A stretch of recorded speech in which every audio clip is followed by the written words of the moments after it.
always interesting to speak with fintech companies. There's a lot going on in the space. It's a big space, and everyone has their own unique solution and approach and market that they serve. For the benefit of our audience, tell us about Shieldpay, its solutions, its markets.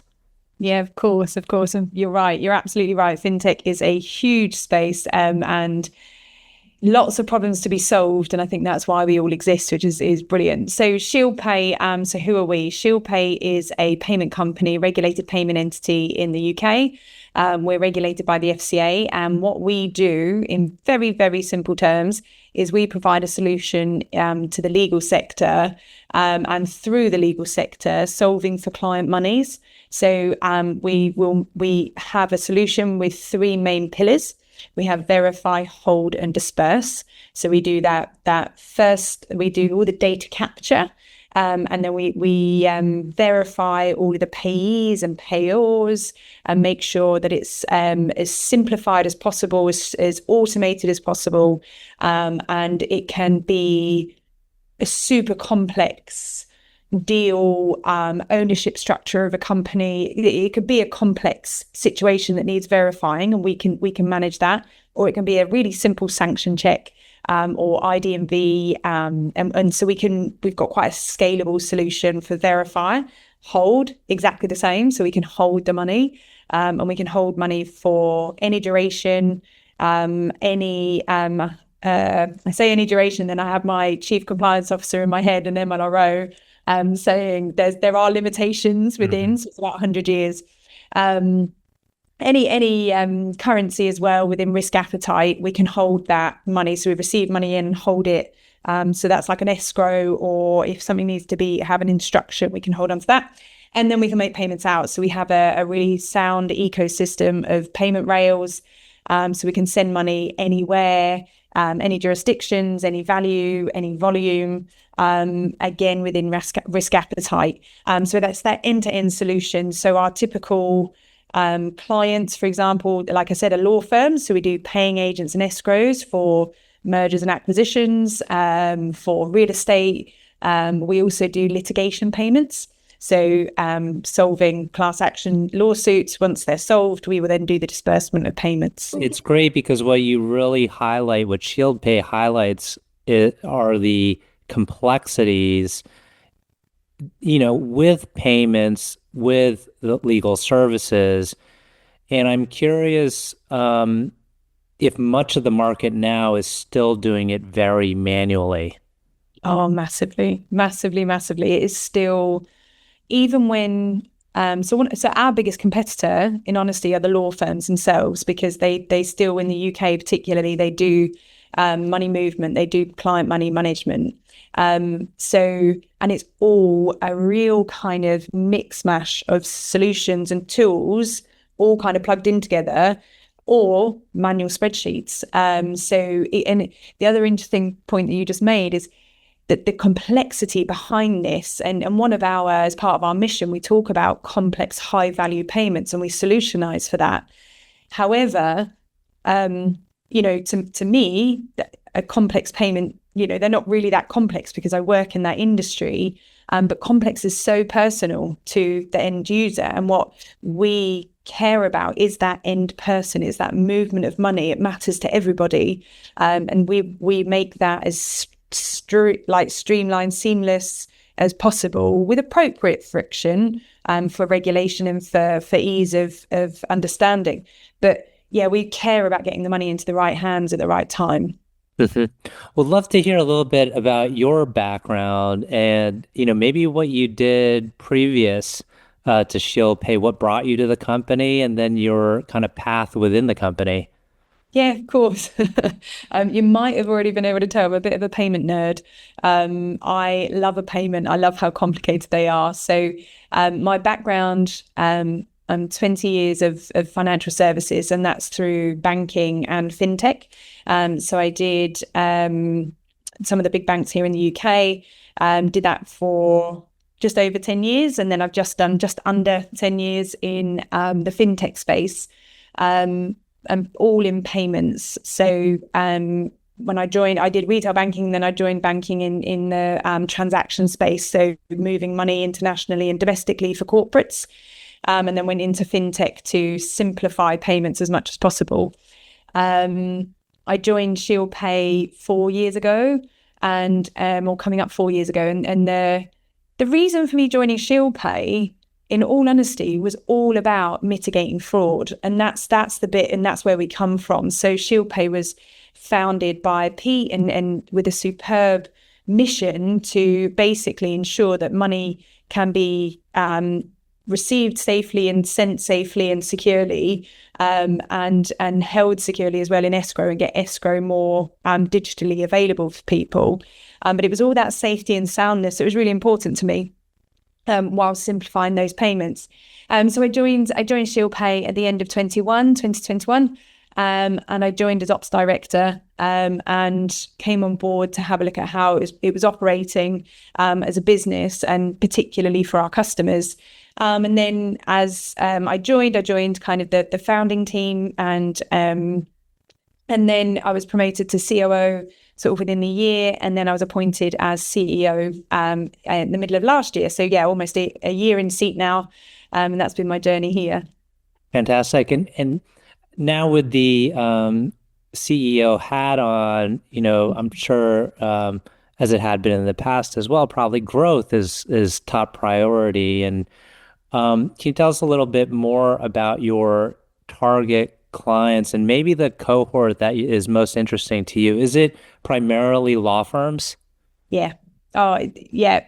So Shieldpay is the use case that I've shared with you on what we do, as in, so how our capability and our offering to the industry, so that verify, hold, and disperse has multiple use cases. So what we've found in the past, that's sometimes a blessing and a curse, because people are very so we get approached a lot for partnerships to grow our their infiltration, and what we've seen is that transferability of the verify, hold, and disperse. So we've grown into different sectors in the past, and what we've decided to do now is really lean into the legal sector, predominantly because of the market dynamics. So what's been happening in the UK is with the SRA, which is a Solicitors Regulation Authority, they came out with a consultation which was very clear that they came out with the outcome rather than the question, which was quite an interesting way to do it.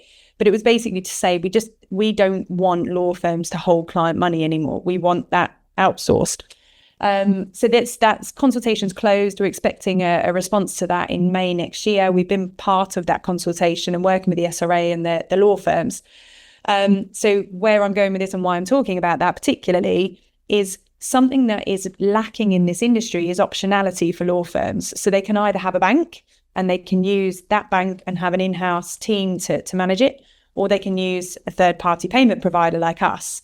However, there's only a limited number of third-party payment providers who also offer a payment account, which is what we offer. So for us, our growth is significant in that space for payment accounts, and adding that optionality for client money and that management of client money. So that's our big focus at the moment, and through 2026 as well, providing solutions for clients in the legal space. I'm curious, you've moved over to Shieldpay, and initially as operations director, and you've kind of been promoted fairly quickly to the CEO role. And I would love to hear about your thoughts on leadership. How do you think you've been effective in kind of, building that trust in your organization and from, maybe the other executives, the founder, investors, et cetera? That's a really a really good question, and one I've asked myself for a lot. So if I lean into the leadership style and I think about some of the feedback I've had over the years, and more so recently, I think I lead with a real authenticity. And then actually somebody said to me not too long ago, he said, one of my superpowers is I have no ego. So I think because I have no ego, I have no other hidden agenda, or anything else. I think I lead with authenticity, and I have a very easy human touch. I think I'm not scared to be vulnerable. I'm not scared to talk about what's working and what's not, what I can see, what I understand and what I don't understand. And I think that's been really pivotal for our growth and also my career progression. I've never been afraid to call out if I think something's not right. And actually, I think that the direction or something we need to do needs to kind of be realigned, and also to celebrate when things are going really, really well, and focus on those things as well.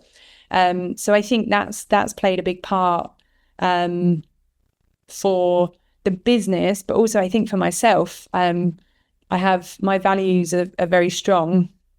I work with integrity, professionalism, respect. They're fundamental values and behaviors to me, and I think that's helped with the culture and helped with our direction and execution. Mm-hmm.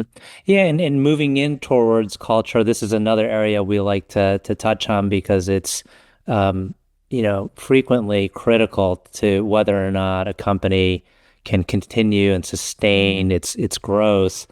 Are there kind of principles? You mentioned a few of them, but related to kind of the organization, how you're trying to build it, are there kind of key pillars of the culture you'd like to cultivate? Absolutely. Without a doubt, I think we talk openly about our values and about who we are as people and about bringing them to life as well. So our values, for example, we have own the outcome, be curious, be yourself. And I'll talk about them in a bit more depth. But they, in essence, be like, for example, be curious, be yourself. For me, that drives that integrity piece, that authenticity piece, and the ownership of your own, if that makes sense as well. So don't shy away from those things. Own the outcome. That's the other piece. I think I've worked in places, and I think it can be easy in a fast-paced, constant change environment to try and, I don't want to say point fingers, but not really own what needs to happen. And so therefore being accountable and owning what needs to drive us forward and really be critical to yourself on those things really helps the company and the culture. Because otherwise people are going, well, are you doing it or am I doing it? Was that your fault or was that my fault? Or, I think that ownership and that open ownership is very, very important. And then also our other values, so there's 3 of them. We have the last one is achieve the outstanding. And for me, that constant striving to achieve the outstanding, for better words, you're constantly trying and to push and overachieve and execute at a level that you're super proud of and you want to be associated to. But those 3 values for me really do capture our culture and certainly my beliefs, and I would say the exec team and actually anyone who works here. I think one of the things we struggle with as a fintech and as a scaling business is boundaries, and I think sometimes as well when people start to feel well, you're expecting so much from me all the time, and it's, or the business is, I think owning those boundaries as well and say, look, this is my, this is what I can do, so I can't do. These are the things that, I won't cross my boundary on. I really advocate for that amongst the business as well. And I try and live by it myself. Not easy. A last question. Can you tell us about a charity, cause, or other endeavor that you're passionate about? Yeah, of course. Again, super, super easy for me. Not easy to execute on, but it's financial inclusion and financial education. And I think one without the other makes no sense either. And I grapple with this all the time, even with my own children, trying to educate them about finances and how to, how to manage. What does it mean? What's the value of? So it's one of those things. So I'm a massive ambassador for this and inclusion as well. I don't think it should, your social economic background shouldn't influence whether you have an inclusive, there is, financial services are being inclusive of you. You shouldn't have to be super wealthy to get financial inclusion, or it should be available for everybody. So I'm super, super passionate about that.